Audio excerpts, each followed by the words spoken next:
お前はもう死んでいる。何？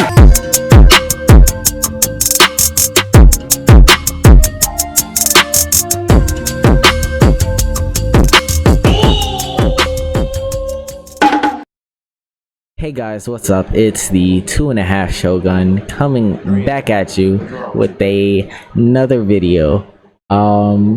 We're doing all the Dragon Ball sagas, so let's get right into it, guys. So starting off with the the beginning of Dragon Ball, the most like impactful moment being the Red Ribbon Saga, I guess, is how they have it on this list. So, you know, Man, I don't know what he's talking about. yeah, because nobody watched Dragon Ball. Well, I'll just give my take on it, and this is pretty much my take for the majority of Dragon Ball, and it's that, it's really funny. Like, Dragon Ball Z, that's moving more into like actual action and, the stakes have never been higher type of, stuff. But in original Dragon Ball, it's just comedy. And, I really enjoyed the start, and how Goku and Bulma and Yamcha's characters interacted. Yeah, what do you think, Kev? I would like to halfway disagree with you. I don't know if it was all comedy. Like, I feel like they did have moments where like it was a lot more like lighthearted, like than Z, obviously. But I feel like it was more of like the beginning was more slice of life. And like once it got towards like the King Piccolo, you know what? When Krillin died, I think that's when the series like really got more serious. When Krillin died for the first time, obviously. But yes, I do. Oh, it's a big ball. What the hell was that? Sorry. But I do think that this show, Dragon Ball, was ahead of its time. But you weren't alive when it aired, so how could you reasonably say that? Okay. I watched a good chunk of it, so I could say. Yeah, but you didn't watch it during its time, so how are you gonna say it's ahead of its time when you watched it when But I watched it was and I liked it. okay, so you're just spouting bullshit? No, Yes. I'm saying how I Yes. feel. I'm feeling how I say. Okay, buddy. Listen, come here. Shut your stupid ass up.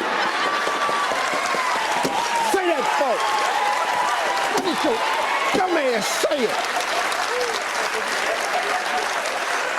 So where would you put it? What? I'm thinking like B. Because that saga, I think of Officer Black. And when I think of that, I gotta go like B tier. yeah. It was like it was the first time we've seen like a black guy, other than Mr. Popo, in like Dragon Ball, and I feel like that was a very iconic part of the series. The diversity, Right. they have legit aliens that are Asian, which is kind of weird, but hey, diversity. If you say so, man. It is. All right, moving on. We have the first tournament that we're introduced to in the world of Dragon Ball, where Goku, Krillin, and Master Jackie Chung, fight. Yeah, but it wasn't Master Roshi. It was Jackie Chung. What are you talking about? Completely different person. Okay. Yeah, I mean, it was interesting to see Krillin actually like put up a fight for once. They employed interesting strategies. I mean, yeah, Strategies. I agree with that. it wasn't all just like ki blasting. That's what makes it kind of unique. It wasn't super duper special techniques all the time. Dragon Ball It was. Dragon Ball Z is not all about ki blast and power ups. Yes, it is. It's about the story, the characters. Okay, name one fight where they don't blast somebody. One fight. One fight that they Goku don't blast versus Nappa. somebody. Goku versus Nappa? Yes, Vegeta blasted him. but that wasn't in the fight though. You said name of fights. Nice. But Vegeta blasted him. He was involved. But In did the Goku end blast of him, though? No, but he transformed. He powered up. Goku blasted him though. Oh my God, who the hell cares? It's the first tournaments that we've ever seen, so it gotta go at least A tier. I feel like that one thing that Dragon Ball did great was like all of the tournament arcs. None of them were ever boring, except for maybe Tournament Power. But like, I wouldn't say Tournament Power was boring. It's just that like we didn't get enough time to like really know a lot of the good characters because they only really focused on the trash characters and characters that we already seen. So it wasn't really that much of an entertainment until like Goku started fighting Dispo hit, like when Universe 7 and Universe 11 started clashing, that's when it got lit. Or Universe 7, Universe 6. But like for the most part, I'd say that like none of the tournaments were like really bad in Dragon Ball. They were all good, had decent action, good story always. Yeah. So yes, I put that in A. And then moving on, we have the Pilaf saga. Probably my favorite saga in Dragon Ball. Not the entire franchise, but just in Dragon Ball. That happened there. Were we introduced to Oolong during this time, or do we already meet him? I ain't gonna say it's your favorite saga, but you don't remember. I just remember the ending. I think it's the first time that I mean, like for real. Yeah, so I really liked Oolong's character. He was really funny. I mean, he was just there for comedic relief. Pilaf and his crew were funny. It's weird how they transitioned throughout the series, but at least in this part, when they were the focus, they were super menacing, of course. Menacing. That's hilarious. I mean, just look at that blue face. It's the face of evil. Exactly. So I think it's a solid ass A tier. That's Garlic Jr. That's not Pilaf. Ha ha ha.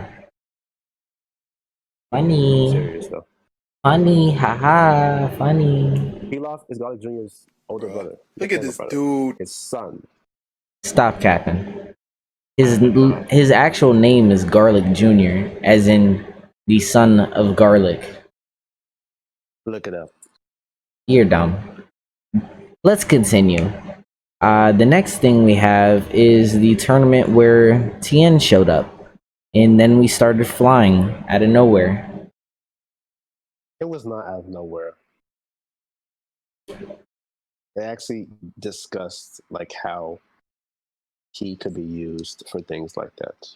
Yes, but that was the introduction of flying, and then it just, continued to happen forever.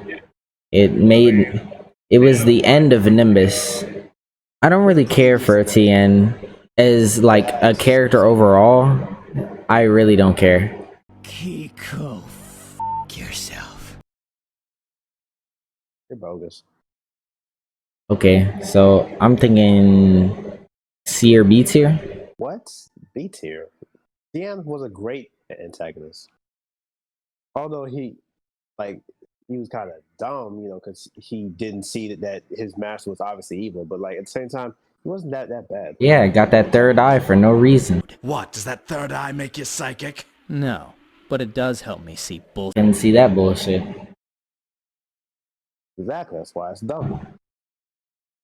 Yes. And now we're at King Piccolo. As a character, he was completely menacing, He was ultra powerful, enemy of God himself. And he killed Krillin. Yeah. Not him directly, but you know what I mean. Yeah, Krillin was killed by fodder for the first time in Dragon Ball history, making it a staple. Chaozu also died, didn't he? Oh, Yeah, he wait. did. Yes, he did. Yes, he did. Yeah, yeah. So yeah, he was pretty savage. He actually, you know, killed people that were important to the story. Was Chaozu really important to the story? Let's Really? see. Yeah, I understand, but Chaozu not really. But what would you say for the saga overall? I think, you know, it was Most just kind of definitely S tier. S tier. Yes, Why would you say that? because King Piccolo, the best antagonist in all of Dragon Ball. He was the right amount of menacing. He actually did stuff that mattered. He actually had an impact on the overall story. And technically, if you count Piccolo as an extension of him, which everyone does, he still has an influence in this series even to now, till now, other than Piccolo. And now we move on to, you know, the final, you know, tournament that's actually taken seriously in Dragon Ball. The one against Piccolo Jr. Z tier, Of course. Z, obviously. I mean, not much needs to be said. You know, it properly builds off of the suspense and terror from the last saga, being Piccolo's father, and it puts a new spin on it, where it's not, you know, it's transitioning Piccolo as a character, not necessarily all at once, but it was interesting to see, you know, how that would play out. You know, a different take on the revenge story. And also, Goku won a tournament, so yay. And that was the last tournament he would ever win, which is kind of sad to think about. Anyways, guys, watch the other videos. Thank you. Bye. Did you stop?